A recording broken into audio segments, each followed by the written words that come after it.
a real honor for us. You know, we've never won anything before. Well, there was a few albums, 40 gold and platinum records. That's the only thing. But Steve Miller in Chicago, Deep Purple, Burt Burns and NWA. Congratulations, it's about time. You're much older than us, so we should have been here a long time ago. And for those of you who don't know, I'm Robin. I'm the one who sings those Cheap Trick songs. Thank you.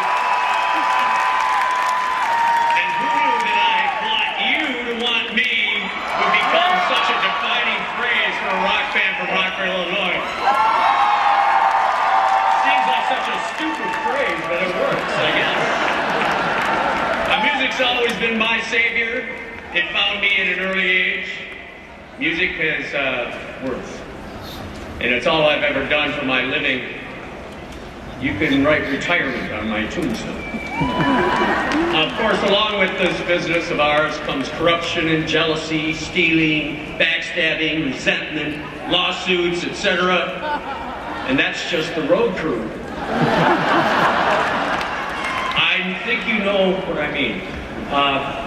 My father liked the boogie woogie and that swing music, and he'd play the ivories for anyone who would listen. My mother, she read to me a lot when I was young. She bought me my first set of drums from Sears when I was 7. Yeah, 4, but 5 kids had a good life, and I'm grateful. I miss them. May they both rest in peace along with my brothers Jack and Lenny. Holland and Ian, I know I wasn't the best father, nor was I the worst, but I was gone a lot, yes, but I know I love you very much. In 1974, we rehearsed 3 times in Rick's dad's garage.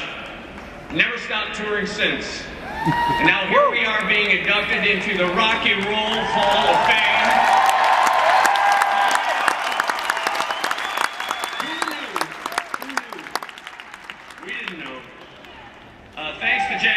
That's here with my other 2 kids, Robin Sater and Robin Taylor. Thanks to Jack, we were given the chance to prove that the world what we thought we were all along in this world we were the best fucking rock band your town has ever seen. Venues and recording studios around the world, that's where we wanted to hang. To our managers, record companies, agencies, and their staffs throughout our career, we owe you a debt of gratitude. Working with Vector, CAA, Scott Borchetta, and Julian Raymond from Big Machine, we now have a new tour this summer and a record out called Bang Zoom Crazy Hello. Oh, Lord have mercy. Anyway, our fans really deserve this honor more than anyone.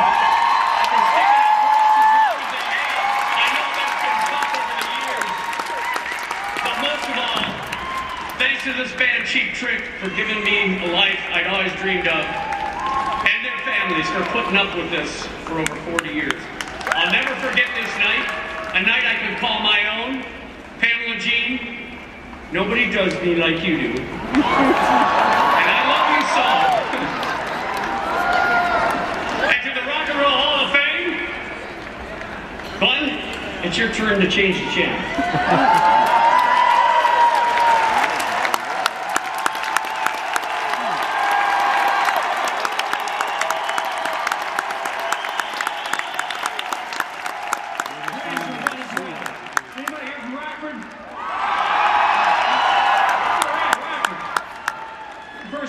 Rick's name was in 4th grade. My older sister Jan was in 6th grade, and she came home from school.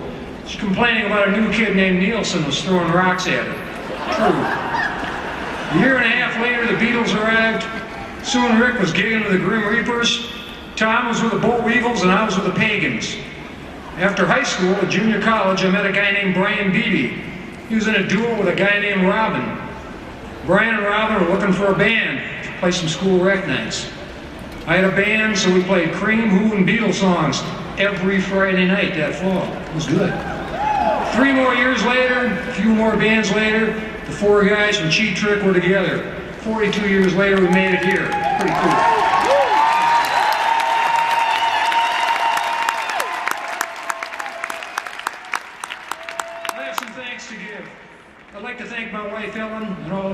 family. To my parents, Ed and Vi Carlson, thanks for the drum set, Mom. My brothers and sisters, Kurt, Jan, Mark, J.D., and Edwin, I'm sorry I plundered your record collections. Kurt, your copy of The Twist got me into the drums. Jan, you got me into Bob Dylan. That was really cool. Of course, thanks to all my Cheap Trick bandmates. Rick, Tom, Robin, John, Pete, Zeno, Sluggo, the drum choirs, Hank and Keith, all the keyboard players, and one bagpiper from Memphis. Thanks, you guys.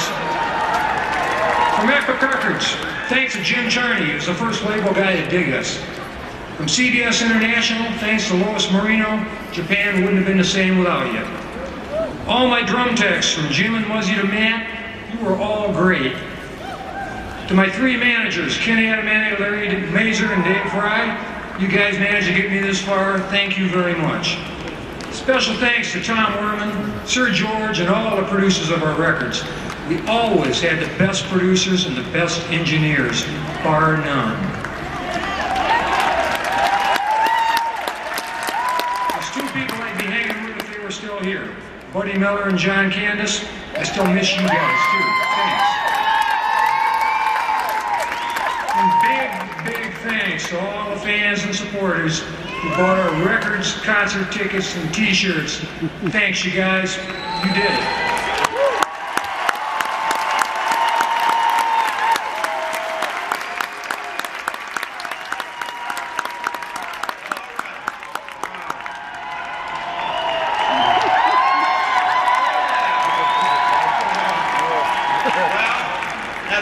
As a little kid in the 60s, I saw the Beatles on the Jack Parr show, then on the Ed Sullivan show.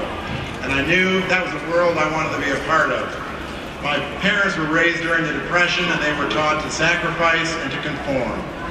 My dad wanted to play the violin as a kid, but everybody laughed at him, and it never happened. And despite his not understanding or even approving of the music I loved, he gave me my first guitar at the age of 14. And Rick and I went to London in 1968. Remember that, Rick? Yeah, we went there to see firsthand the music that inspired us. The Beatles, the Stones, Hendrix, Deep Purple. I feel lucky that we were in the midst of the most incredible music revolution the world has ever seen. We're a couple of kids from Rockford, Illinois, shopping on Kings Road, going to the Marquee Club, the Roundhouse. It was the coolest thing imaginable. We knew that rock and roll was what we wanted to do, and it inspired us to play our own original music. When we united with Robin and Bunny, we knew we really had something. We rehearsed in Rick's parents' garage and drove endlessly throughout the Midwest in a crummy Pontiac Bonneville with no heat, no air conditioning. We were considering getting a keyboard player in the band, but we looked at each other and no one wanted to sit in the middle seat, so we said, forget that idea. I don't know how Chicago ever did it. Because they had two cars. We were turned down by countless labels, and then one night in the middle of the winter in Waukesha, Wisconsin, at the Sunset Sir Jack Douglas saw our group and agreed to produce our first album if we secured a record deal. Jack, at the time, was the most successful producer in rock, and his endorsement of us led immediately to a bidding war from record labels. Jack, we're forever indebted to you, and we love you. John Sykes was our college rep in Buffalo, New York, and he was the first one who broke us on radio. Rodney Bingenheimer, Rodney on the Rocks, and K-Rock in Los Angeles. He was our first advocate in radio on the West Coast. Gene Simmons, Paul Stanley, thanks so much for believing in us and putting us in front of the world on our first major tour. All of you guys saw something in us in the beginning that no one else did. Through the years, our road crew and our fans have kept us going for more than 40 years. My brother Jim, he was our first crew member, and we thank you, Jim, for being here tonight with us. Thank you so much to our tour manager, Carla Dragati.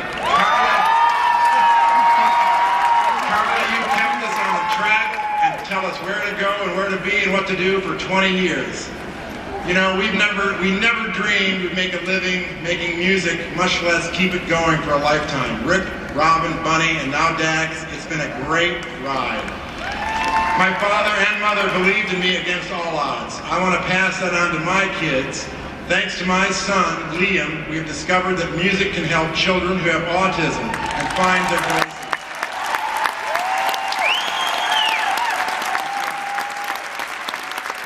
With my wife Allison and my daughter Lila, we created Rock Your Speech to help kids with autism communicate and practice speech with rock and roll music.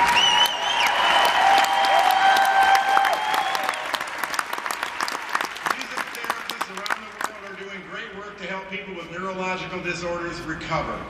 Thank you so much to Scott Borchetta, our producer Julian Raymond, Ken Levitan, and Kevin Spellman for believing in us as relevant artists today. It's amazing that we still are writing, recording music, and we are grateful for everyone's continued support. To all of our longtime friends, family, and fans, and a lot of you are here tonight, thank you. We are truly honored to be here. Music does matter. Music has value. Let's keep rock and roll alive for future generations, making sure people can continue making a living following their creative dreams.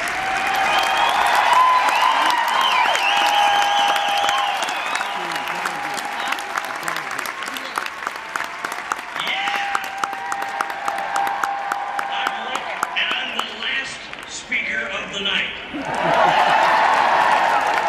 I thought I'd keep it a little bit short here. My parents were opera singers. I didn't want to play opera because I wasn't good enough.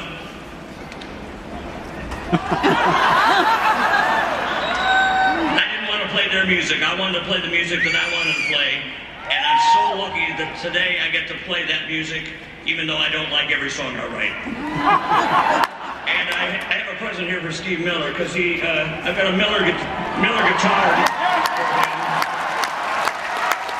wanted to give it to him a long time ago. Steve's a great guy. I have a big guitar collection, and I don't like to give anything away, but Steve Miller, I love you, man, and thank you. He gave me a guitar about 10 years ago.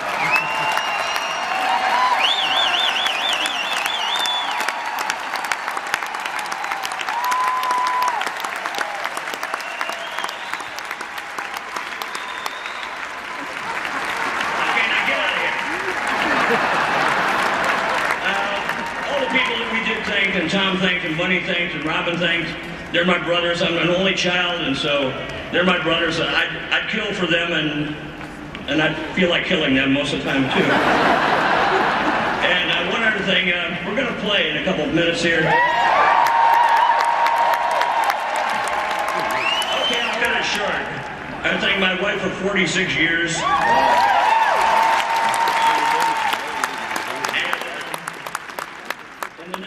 In the next 2 months, I should be at number 8 and number 9 grandchildren. And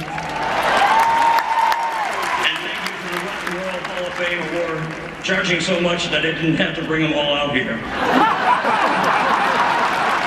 one sad note, instead of going through all the people that we love and that have helped us through our whole career, and thank you to all our fans, I'd like to say a special thanks to the greatest person besides my father that I ever met, George Martin.